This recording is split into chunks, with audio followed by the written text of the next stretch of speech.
அலைஹிஸ்ஸலாம் மன்னவர்கள் இல்ல, அல்லாஹ்வுடைய கருணை தான் உங்களை கொண்டு போய் சொர்க்கத்துல சேர்க்கும் என்பதாக சொன்னாங்க.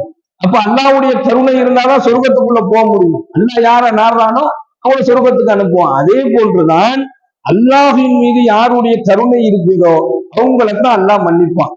இந்த துவாவுல இரண்டாவது இந்த விஷயத்த ஆதம் அலைஹிஸ்ஸலாத்து வஸ்ஸலாம் அவர்கள் முன்வைக்கிறாங்க. யா அல்லாஹ், நீ மன்னிக்கணும்னு சொன்னா நீ கிருபை செய்யணும், அப்ப இந்த மீது நீ கிருபை செய் அப்படின்னு சொல்லி சொல்றாங்க. மூணாவது, நிச்சயமாக நாங்கள் நஷ்டவாளர்கள் ஆகிறோம், நீ எங்களை புறக்கணிச்சுட்டா அப்படின்னு சொன்னா, யா அல்லாஹ் நீ எங்களை மன்னிக்கலாம் அப்படின்னு சொன்னா நாங்க நிச்சயமாக நஷ்டமடைந்தவர்களில் ஆகிவிடுவோம் என்பதாக கேட்கிறார்.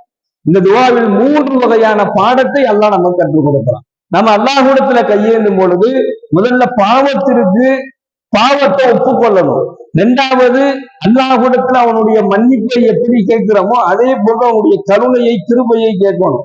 இந்த ரெண்டையுமே அல்லாஹ் நமக்கு